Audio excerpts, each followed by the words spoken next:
Senhoras, senhoritas e senhores. Effectivement, je suis très heureux de vous parler ce soir de posturologie. Então ele está feliz de estar aqui com vocês para falar da posturologia. Tá bom Alors, som?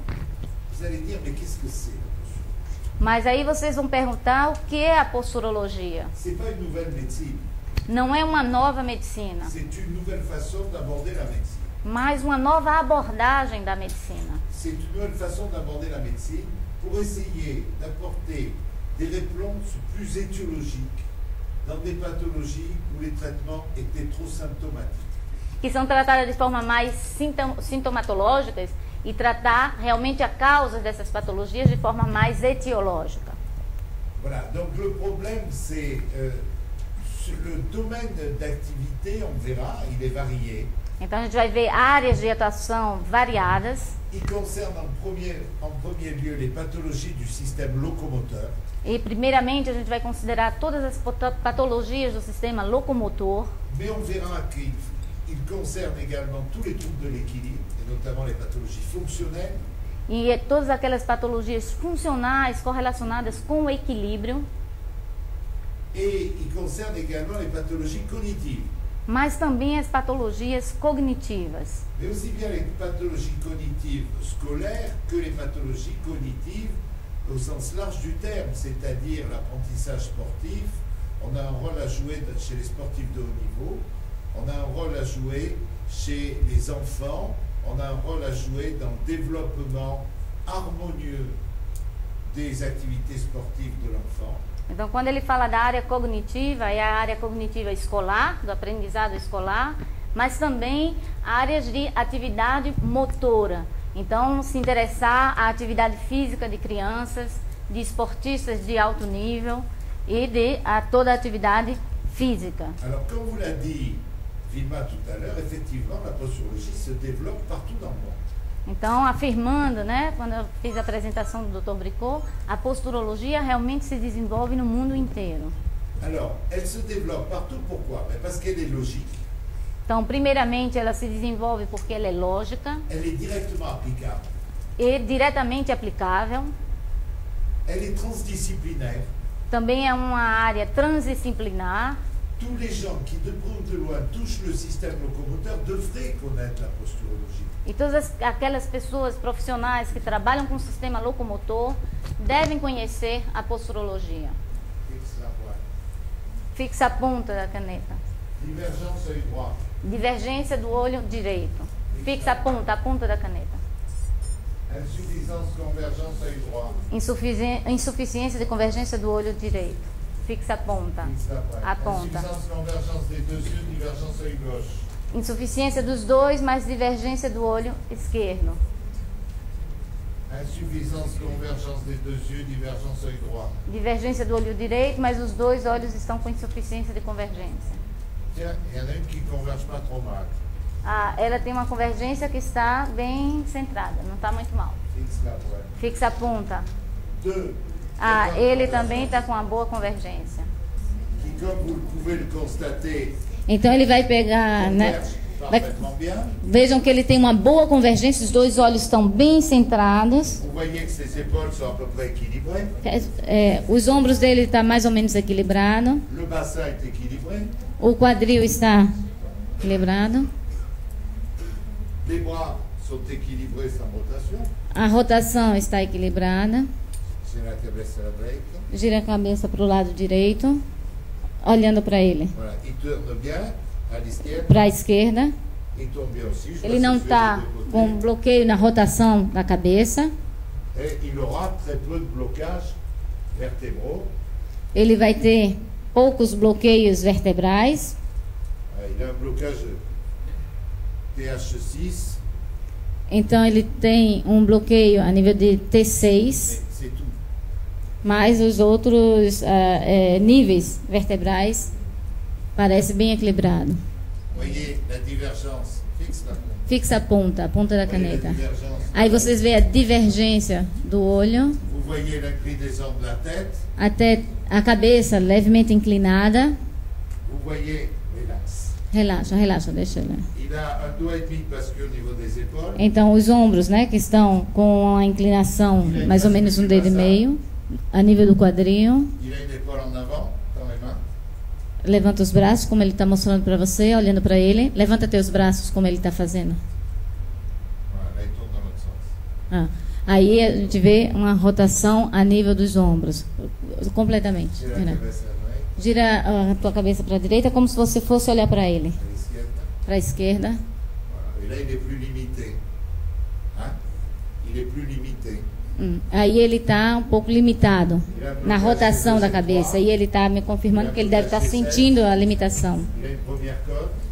Il a une Bloqueio TH4, de D7, il a une TH8. D4, Charnière. Il a un blocage lombaire. a nível dorso lombar e também a nível lombar. Relax. Vous voyez la bascule des épaules. Aí vocês veem a nível dos ombros, a simetria, fixa a ponta da caneta. Elle est incapable de converger. Ela tem dificuldade de fazer a convergência dos dois olhos. Et ça, obligatoirement, ça va avoir des répercussions. E aí a gente vai ver repercussões a nível de básculas e rotações. Relaxa os braços. À ce moment-là, vous voyez qu'il y a 1,5 doigt de bascule au niveau des épaules. E aí a gente vê a nível das mãos a báscula dos ombros, Le bassin est basculé de 2 doigts dans l'autre sens. a báscula do quadril que vai aparecer. Levanta os braços como ele. Et là, il y a une rotation de 1,5 doigt. Aí você está vendo a diferença, né, da posição das suas mãos que ele está mostrando. Com uma mão mais na frente do que a outra, mostrando a rotação dos ombros. Regarde. Et dès qu'il y a un déséquilibre, une asymétrie morphostatique, c'est le reflet d'une mauvaise calibration du système. E aí aquele desequilíbrio morfostático, que é o que a gente vê na avaliação do paciente, a gente vai entender que eles são apenas os reflexos de um sistema tônico-postural mal calibrado. Alors regardez ici, 3 capteurs qui poussent. Regardez la symétrie morphostatique. Então vejam aí a simetria morfostática, como ela se exprime, né, de forma importante a nível de cintura escapular, esse paciente. Ici, chaque fois qu'il y a une asymétrie dans le bas sagittal, c'est les articulaires postérieurs qui sont soumises à des contraintes anormales. E aí mostrando a correlação com alguns tipos, né, algumas tipologias de desequilíbrio postural e solicitações anormais a nível intervertebral. Seul sujet A aura des rapports articulaires normaux. E aí, somente na figura A, a gente vai ver relações harmônicas a nível intervertebral, porque os critérios de normalidade da postura estão sendo respeitados. Ce déséquilibre antéro-postérieur, E aí a gente vai ver que aí a gente está falando de tipologia de desequilíbrio no plano antero-posterior. et sous la dépendance de 3 capteurs principaux, Então, nesse plano antero-posterior, sagital, a gente vai ver a interferência de 3 captores principais: os pés, l'appareil manducateur o aparelho manducatório et la peau. e a pele. Par contre, 2 capteurs principaux, ce sont le pied et l'œil. Então, C'est l'axe visio-podal qui doit toujours être calibré en premier. Então, sempre, né, a abordagem vai começar através da recalibração desses 2 captores principais, os pés e os olhos, que dão ao corpo o eixo visopodal. C'est ce qu'on vous apprend en séminaire de base, toujours commencer par recalibrer l'axe visio-podal, corriger les jambes courtes et après on pourra faire le reste. É desta forma que o curso, né, na programação, ele vai avançando. Então, naquela primeira parte do curso como entender o funcionamento do captor podal, o captor ocular e a correlação com os outros captores, mas, sobretudo, como tratar esses captores. Porque somente depois é que vocês vão entender como vai, de forma crescendo, a compreensão e a correção dos outros captores, que seja um problema de perna curta, que seja um problema de aparelho manducatório, etc. L'œil nous situe dans l'espace-temps structuré qui nous entoure. Então, o olho serve a nos situar no espaço-tempo estruturado. Et le pied est le contre-appui par rapport à la gravité. E os pés nos dão um contrapoio em relação à gravidade, à força da gravidade. Alors le pied est souvent une victime, mais une victime qui est fixée, qui est adaptée, qui est clouée, qu'il faut corriger parce que il y a une une adaptation fixée des fascias du membre inférieur et du pied. Então, os pés funcionam muitas vezes como uma vítima. Ele vai sofrer a influência desses desequilíbrios descendentes, mas ele vai também reagir e vai se fixar e vai também levar outros desequilíbrios ao corpo. Então, são as fáscias e as cadeias musculares que vão se fixar. E aquele desequilíbrio descendente que vai ser levado aos pés, vai também, por vezes, dar uma reação e levar a um desequilíbrio ascendente.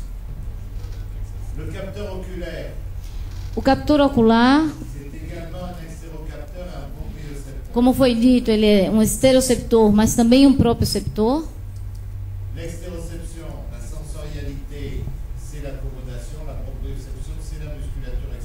Então a gente vai ver que a acomodação está ligada à sensorialidade do olho, enquanto que a propiocepção vai estar ligada à convergência, à atividade muscular de convergência dos olhos.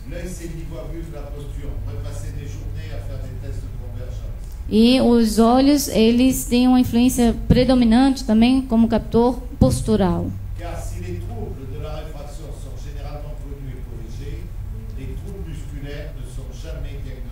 Então a gente sabe que os problemas ligados à sensorialidade do olho, então todas aquelas patologias são corrigidas na oftalmologia. Então geralmente o paciente tem a sua correção visual que é realizada, enquanto que os distúrbios musculares não são quase nunca corrigidos. As insuficiências de convergências e as heteroforias.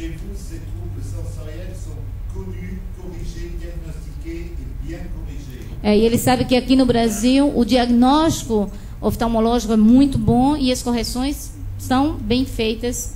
Quando ele teve contato, né, com vários alunos já, que explicou para ele como é feito o exame da oftalmologia aqui no Brasil. Então, no mundo, lá nos lugares onde ele dá curso, ele vê que nem sempre o exame do diagnóstico é tão bem feito. Enquanto que os problemas musculares não são quase nunca diagnosticados.